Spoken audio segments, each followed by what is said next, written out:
Well, hello, friends. It's Wednesday, my favorite day of the week, and I am so very excited for today's show. Welcome, Amy. Thank you so much for joining me. Thank you for the invitation. So it's been a while, and in fact, before we started, I looked back. We were blogging friends back in the day, and when I blogged, now you're still a blogger Yes. and business owner, but that's how we got connected many years ago, which is so cool that we're finally actually getting to meet, even if it's computer to computer. But I appreciate you spending a little bit of time with me today. Sure, happy to. Can you tell our viewers exactly what it is you do? Sure. I wear a lot of hats in what I do.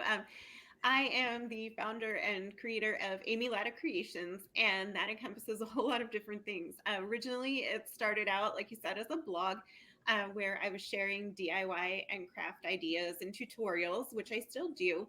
But also, in the time since I started the website, I do television segments locally and nationally, and I've written 6 books. Woohoo! Now, these aren't your average, ordinary, let's read it from, cover to cover, interesting story. These are some really cool creative books. Can you tell us about your books? Sure, I'd love to. So I do all kinds of DIY and craft projects. I actually started out when I first started my blog. It was called One Artsy Mama, and I focused on kids projects because my son was small. He's 13 now, and our other Oh son, my gosh. we adopted our other son from China, and he is 14 now. So I've got 2 teenage boys in the house. No one is doing kids crafts anymore.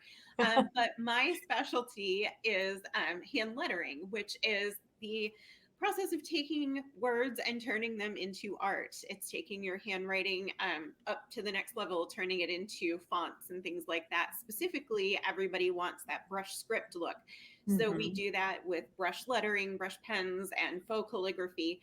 So when I first got into that back in 2015, it was really becoming very popular and everyone wanted to learn how to do it. And there weren't a whole lot of tutorials out there that were written for everyone. What was out there was pretty much geared toward professional artists or people who had an art degree, that kind of thing. And so your average person who wanted to learn how to do it, and they would sit down and look at these tutorials and be like, nope, I'm out. And so I sat down and taught myself. I do have somewhat of an art background. And so I sat down and taught myself how to do it. And I thought, well, I can stick it up on my blog. I'm not doing the kids' crafts so much. I had kind of transitioned into like grown up craft projects, home decor, painting furniture that I found on the side of the road. And so I started sharing some of my hand lettering, and people went crazy for it because they could understand it. And I have a background as a teacher before I did any of this. I taught public school for 4 years. I taught 8th grade and high school. So my teaching background had me looking at hand lettering and saying, how can I break this down into its absolute simplest pieces so that someone with no knowledge of art whatsoever can understand how to do this with their handwriting? And apparently it worked, and people started coming back, and that was like all they wanted. And I'm like, but don't you want to see my painted furniture? And they're like, no, we just want a letter. Um, so that led to getting a book deal. That's a long story too, but I ended up getting a book deal in 2016, and then the book came out in 2017, in summer of 2017. It's called Hand Lettering for Relaxation. Huh. It's a workbook with 40 some chapters, and each one has a design that I hand lettered at the beginning, and it progresses in difficulty as you go. And so each chapter has that inspiration design, and then it talks you through, kind of walking you through how to do what I did, a new skill, an embellishment, a font, whatever it is. And then there's a page at the end of the chapter where I drew a border that you can color in, and then you use that space to recreate the design yourself or create something else. And so it's this step by step workbook to teach you how to letter. So that is the best selling book. That one has sold over 126,000 copies. It has Oh, been that's so awesome. I know, right? Like unbelievable. It's been translated into Portuguese, calligrafia para relaxar, which I probably totally butchered. I'm so sorry, Portuguese speakers. I'm so sorry. They translated it, so I promise you can actually read it. But I recreated all of the art with the translations that they gave me, so that is available in Brazil. And then after that, because it found so much success, the publisher was like, "Well, what else can we do?" So because I have kids, I said, well, why don't we do one for kids? People were sending me pictures of their kids and their grandkids and nieces and nephews who were diving into the first book. And I thought, well, they can follow along because I was breaking it down in those simplest pieces. But the quotes and things were much more geared toward middle-aged women than they were for kids. And so I thought, these things that they're creating aren't going to be meaningful for them.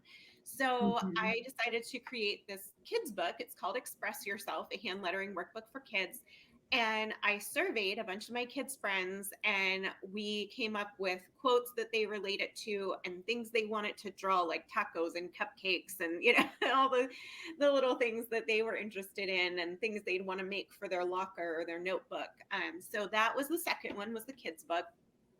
Then the third one, we it follows that same workbook format, but we focused on funny quotes. It's hand lettering for laughter. And if you follow me on Instagram, you'll see that I don't take anything too seriously. And I get such a positive response on Instagram from people who just want to laugh because it's either laugh or cry these days. So Right. we did hand lettering for laughter. And then I really was passionate about doing a Bible journaling one. So, and a lot of people, that's why they want to learn to letter, is so they can Bible journal. So Mhm. we did hand lettering for faith, and then we did hand lettering off the page. And that one was a little bit Huh. different because instead of focusing so much on the techniques, it focused on different surfaces. So we took it off of paper, which everything had been up to that point. But one of the questions that I always get asked by people in my Facebook group and various places is, okay, so I know how to letter now, but I want to do it on my phone case, or I want to do it on a backpack Wow. or my t-shirt. And how do I do that? Because these water-based Tombow pens that I tell everybody to use don't work on those surfaces. So I addressed like all of these, it's 25 different materials, plastic, acrylic, marble, and mirrors and glass, and all those different things that you might want to do it on. And for each one, I go through like specifically what supplies to use to make it work and what the process is. And there is an inspiration design that you can copy, or you can letter anything you want. It's just a matter of, okay, if you're lettering on a mirror, this is what you need and this is how you do it. That's awesome. So I remember a while ago, and it was probably when you were putting out your first book, because I'm in your Facebook group, and I think you kind of put out there like, and you do this often in your group, is, encouraging people to be creative or whatever. But as you were talking, I remember like doing a design like through your instruction of, how to do things. And I remember posting it. I don't know, probably with your group or something, but it just came to me and I'm trying to think of what it was, but I know there was an arrow because I love arrows, but I'm trying to think of Oh, what the saying is, and it's driving me crazy. But you do break it down and make it really simple for, people that maybe, I mean, I know I'm a creative, but I'm not artsy. I can't draw for the life of me. well, Um, and that's, I hear that all the time, Cindy. And I always tell people, for the lettering too, because the other thing I hear is my handwriting is terrible, so I can't do it. yeah. But the truth is that letters are shapes, and doodles and flowers and everything else that you draw, they're just basic shapes. So if you break it down far enough, anybody can do it. If you can draw a circle, you can do it. Like the arrows, if you can draw a line and a triangle and a V, you can make an arrow.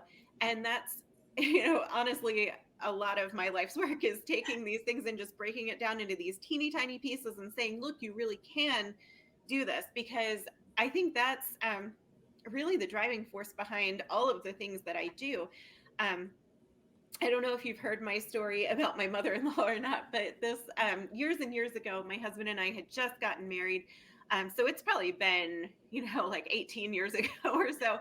And now I feel really old. And so we had gone on vacation with my in-laws, and my mother-in-law was one of those people who would say like, I want to do these things, but I can't. I'm not. I can't, Mhm. and it breaks my heart when people say that, because I love creativity so much and I want everybody to have that. And like you and I were saying before the show, everyone is creative in their own way. They Mhm. just don't always recognize it. And so I, at the time, I was doing Stampin' Up with the rubber stamps and the ink, Yeah, yep. and I took a whole bunch of stuff. We went on vacation in this cabin in the woods in West Virginia. And we were, just sitting at the kitchen table in this cabin. And I sat down with her and I was like, look, all you do is put it in the stamp pad, put it on the page, and like I showed her this could not be easier.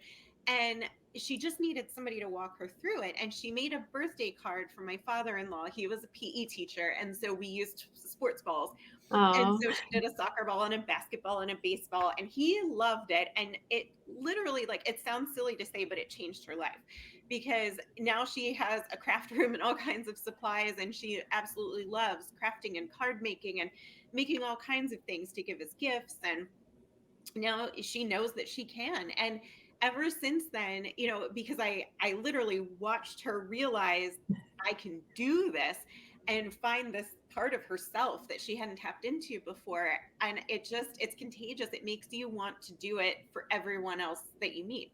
And so I think that's really the driving force behind the website and the books and everything else, is wanting to help people connect with that part of themselves and realize, like, okay, I can do this despite all those I can'ts and I don't think I am's and all the excuses. yeah, yeah, and that is it's true, they are excuses. Once you allow yourself to just, like, be free with it, I think, it really happens, and having somebody to really break it down and and let you know it's really not that scary.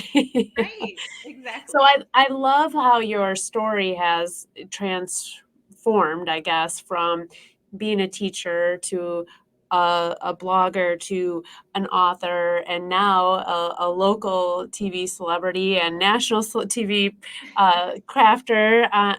Like, kind of roll us through how you've had to um, prepare for those changes, because being known as an author or being seen on TV, I'm sure your life and business have had to change somewhat. Now, when we're running a little blog, and my blog was very, very little compared to yours, but like things like are different, like financial, our time management, figuring out the path of where we want to go.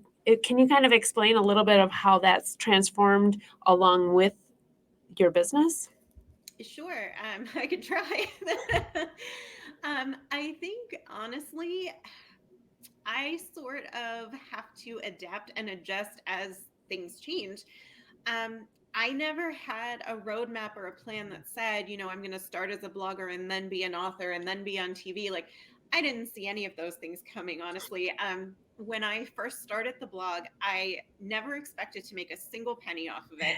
It was not for income. I had stopped working because I wanted to stay home with my son when he was small. And I needed an outlet for myself. I needed something where Mhm. I could connect with other grown-ups, because, I was a stay-at-home mom and I was like, I love this, but I need something. I need connection. So I had come across a craft blog when I was actually looking for something to do with my son for St. Patrick's Day. And I was like, this is amazing. And we were doing all kinds of arts and crafts and stuff every day. So I thought, I have these ideas. I could put out there what we're doing, and maybe I can help another mom who is in my shoes and who's feeling a little stifled or Mhm. stuck at home. And it will give me that connection. And the first thing that happened was, after not too long, Craft Project Ideas reached out to me. Horizon Group, they're the ones who make all of the craft products that you buy in Walmart. So if you buy Oh, wow. like pipe cleaners or pom poms at Walmart. That's who makes them. So they reached out and they were like, "Hey, we see what you're doing. We like your little mommy blog. Can we send you some stuff? And we'll, you play with it. And then if you use it, just tag us in your post and like link to us." And so I was like, "Free craft supplies? Yes, please sign me up." So that was my very first partnership, and that was back in, oh my goodness, 2012 maybe. And then that's around the time when bloggers started becoming seen as influencers, which I kind of Mhm. hate that term, but whatever. We started being seen as valuable in the marketplace. And so advertisers started deciding to pay us. And Right. that's when things really changed because my husband was like, wow, you might not have to go back to work if you play your cards right. So I really started thinking of it as a business for the first time once some of these sponsored post opportunities came around. I'm really sorry that my dog is very excited in the background. I That's think you okay. but anyway, so I started kind of looking at it as a business and not just a hobby. But each part of the business has been kind of a surprise when it came along, when the books came along, and then the TV actually grew out of promoting the books because Mhm. I always secretly thought like, wouldn't it be cool to be like Martha Stewart on TV doing the crafting thing? Like that was this like crazy dream I had, but I never told anybody. And then I wrote the first book and I'm trying to think about, like how do I market it? And I've got a publicist who works for the publishing company. And she was saying, like, let's reach out to the local broadcast stations and all, like your local news maybe would do a feature. And I'm like, really? But I reached out to the newspaper and they were like, let's do an article. And then I reached out to like one of our local networks and they were like, yeah, why don't you come on our morning show and talk about it? And I mean, you could have knocked me over. What, really, you're gonna let me come on? And they did. And for a while they liked what I was doing so much that they had me come back sometimes on the weekends just to do a craft project. And it was really fun. So I started looking into other opportunities to do that. And I found some local lifestyle shows like Good Day PA and Midday Maryland and reached out to them and was able to get involved with them. And then over time, the more of that you do, the more you get to do as you reach other people and say, this is my previous television work. They're like, oh, okay, you've done this before.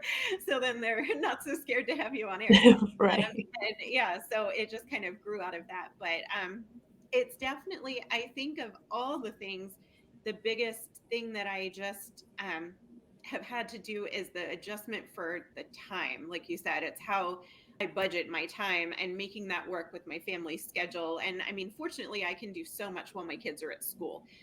So I'm still able to attend their club things, and my son loves to play golf, so we can still do the golf lessons, and my other son plays the drums, and we're still able to work that stuff in around what I do for the most part because I'm able to I do a lot of it from home and do a lot of it during the day.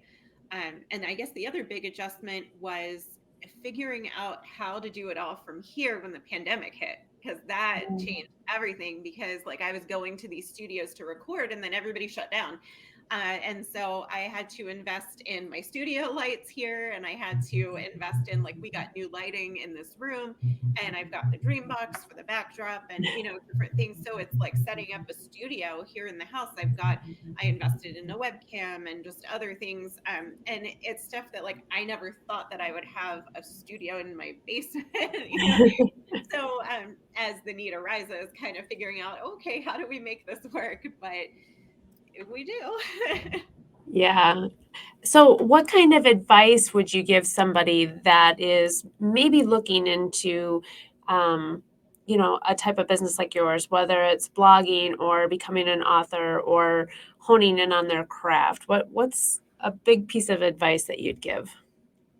I think for me, I find that if I have something I want to do, I try it and I just see what sticks. Like, I don't get too stuck on what I want it to look like because some things work out and some things don't. And you never can predict what's going to be what, and you never know what you're going to love. I did not know that I was going to love being on TV as much as I do. Conversely, I also at one point had set up an Etsy shop because I was doing all the lettering and people were always asking me, can I buy this on a shirt? Can I buy this on a sign? And so like I had this t-shirt business going down here. I had the heat press, I had like all the things, and I hated it. Like I found this out about myself. I don't like mass producing things. I want to create new things. And my thing is not that I want to create something for you to buy. I want to create something and teach you how to make your own. I'm a teacher. I'm not the the producer of the things. And so understanding that really helped me, and it helps me for the future, because then when people come to me and say, will you blah blah blah, nope, that's not my Yeah. wheelhouse, it's not what I want to do, it doesn't bring me any joy. And so it was also a real pain because like you would make up 50 shirts in gray and all these sizes, and somebody's like, but I want pink and I want it to be this. So there's a lot to the Etsy shop, and it was not profitable at all, even though I was making a ton of sales. It just wasn't. So the things that you think are going to be like the thing that's going to make all the money, or the thing that you really think you want to do, or that you think people really want from you, may not be the thing that sticks. But try it and see what happens. Like right now I'm experimenting. Somebody just told me about Spoonflower, where you can upload like your graphic designs and they'll turn it into fabric, and then people Oh. can buy it and they can use your fabric to make quilts or make pillows or whatever they want. Or you can order like curtains and pillows and stuff that are pre-made. And so like I'm having a jolly time like uploading all these designs, and I'm like, oh, this is so fun. I don't know. I might never sell a thing on there. I might not make a penny, but like it's fun for me because I don't have to produce it. I'm just uploading new designs of flowers, and if you like it, great. So but I'm always trying that next new thing to see how much I like it and if other people respond to it. So what's been your greatest success, I'm trying to think of the right word. I mean, you are successful in everything that you've done, and it's grown and blossomed, but what's one, maybe a trait or something that you really think that this was the key to your success? That's Hmm. how I wanted to put it. Let me think about that. Um, I told you I wasn't gonna stump you. I'm sorry. yes, you did. Um, I want to say persistence or tenacity, because I learned, and it's funny because I didn't actually learn it in my business. I learned it in the process of adopting our son, Mhm. that you have to be the squeaky wheel if you really want something. We were desperate to have him home with us. He was 10 years old at the time. And I'm like, every day is one more day this child doesn't have a family. And they were saying, it's going to take at least 12 months. It's going to take, I was like, no. Um, And so at different parts in the process, I mean, there are certain parts where like the paperwork was in China's hands and there was literally nothing I could do but pray, but like there were times when it would be on somebody's desk here in the USA, and you could just let it take its course, or you could call that person every day and be like, "Hi, did you get to me? Hi, me again." And they got so sick of me that they pushed his stuff through, and we had him home in 9 months. Oh, And that's wonderful. when we talk to other people going through the process, they're like, "What?" And I'm like, "It's because I wouldn't stop. I was fighting for my son, for my family, and I wanted it, so I wasn't afraid to be annoying." And Mhm. I think that in my business, once I saw, hey, that actually worked, I wasn't so afraid to be outspoken and to push for what I wanted. So when I reach out to the stations, I'll send a follow up email. And I've learned you're not being annoying, you're reminding people, because these are very busy people and they Yeah. get tons and tons of emails every day. And, there was one person, it was one of the stations on the West Coast, where I had sent an email and then I sent another and then I sent another, and come to find out they had all gone to her spam. And she finally Um, saw them and was like, "Oh my gosh, I can't believe it. I'm so sorry, but thank you for keeping reaching out," And then I was able to get booked with them, and I've done like 6 more segments with them. But, don't just automatically assume that if you try for something, if you email or you call and you don't get a response, don't assume it's a no. It's maybe and I'm super busy, or I was going to get back to you and I forgot, or somebody got sick, or it went to my spam. And so follow up with that. The worst they can do is say no. But right. if you're persistent, then you can actually, get your dreams to happen. Yeah, I love that you just said that though. Like the worst thing that they can say is no. And that's probably one of the biggest things that I took from the corporate world is I everybody was afraid to talk to our boss. And they would Mm. always like ask me to ask him something. And I'm like, what? Like it makes no sense that I'm asking. Like he's gonna Right, know it's not me asking because right, of our job levels. And I'm like, the worst thing he's gonna do is say no. Like Right. that's how horrible is that? And that bringing that to the business front is reminding myself like it's okay to go out and ask those questions. The worst thing that they're going to say is no. They're not going to hate you. They're not going to kill you. Like Right. it's really not that big of a deal. Right. And And the not to more take it no's you get, personally. yeah, like you really cannot take anything personally in business. Right. It's and Right. that took me a little while to learn, but Yeah, it's hard because a no feels personal, but it's not. yeah, yeah. So we're getting close to the end, but I was going to ask, what's next for you? I'm excited. I've loved watching you, and this is awesome that we get to have this chat. But what's next for you? What are you thinking is going to happen in the next few years? Dreaming big. Well, so the first thing is I just released my newest book, Practice Makes Progress, my creative journal. And this one is not about lettering. This one is for all creatives. It's to get you creating and diving into and exploring your creativity, seeing what it is that you love to do. So I'm really looking for this to hopefully take off. It's a great Mother's Day gift. I was hoping it would be out in time for Christmas, but we got delayed because of the shipping and all. And so it didn't come out until Mhm. February. But I'm just hoping that as that gets out in the world, that it's inspiring folks. And then while we were waiting on this one, I was actually writing the next one. Oh, fun. And the next one is a book about doodling. It's called Doodle Everything. And you can even pre order it now on Amazon, but it doesn't come out until the fall. It comes out in October. And it's got 400 plus doodles, all different kinds of things. And it was so much fun because that was different than anything I'd done before. And I'm really looking forward to promoting that and, focusing some on doodles and kind of shifting to getting people excited about that. So lots of promotion for that and that coming out in the fall. And then I just got asked to help launch Pinterest TV. So I'm going to be doing a live workshop on Pinterest on May 10th. And hopefully that's going to lead to a recurring show on Pinterest TV. That's my hope. Because ultimately the goal would be to have some sort of my own show of some kind. I don't know exactly what it looks like. I don't know where it is. Maybe it's on Pinterest TV, maybe not. But stay tuned for that because that's what I would love to do. That it's so exciting. Yeah, I saw that post on Facebook and I was like, "What is that about?" That's so Yeah, cool. it's Pinterest super TV. exciting. And like we talked a little bit before, it's not surprising that they're headed in that direction Right. because video Everything is is so visual. Yeah. So I have your website that people can check out everything that you do. Check out your different books. You said your books are available online everywhere, and then Barnes and Noble and a few other bookstores. If people Yes. actually go to those anymore, I'm not even sure. Yeah. Yeah. And lots of independent bookstores carry it as well. I know our local ones do.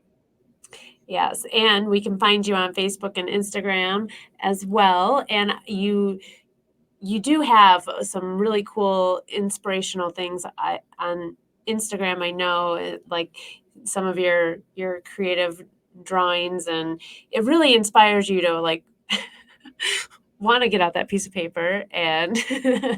and try your hand at it. And but I am looking forward. I'm actually going to check out the book that you just released, your journal, because that's right up my alley. And I think it kind of brings in a little bit of, you know, learning how to do the lettering as well as the journaling part of it that I enjoy. So it's a mix of both, if I understand correctly. So any last minute things that you want to share with our viewers? No, just I would love for you to follow along and come visit at amylattacreations.com. I've got some spring and Easter projects up right now and some flower doodles and things like that. And just follow along, and that way you'll stay tuned with whatever's happening next. Yeah, and the Pinterest live or your print, yeah, the Pinterest, sorry, live show is in May, May correct? 10th. Yes. May 10th. Yes. Awesome. It's in the And evening. all right. I look forward to that. Thank you so much for joining Thank me you. today, and it was finally nice to meet you Yes. even though it's virtually. Maybe if one day I get out your way, we can, Yeah. have a coffee date or something. Yes, I'm always up for a coffee date. Alright, everybody, thanks for tuning in. We'll see you next week. Bye-bye. Bye.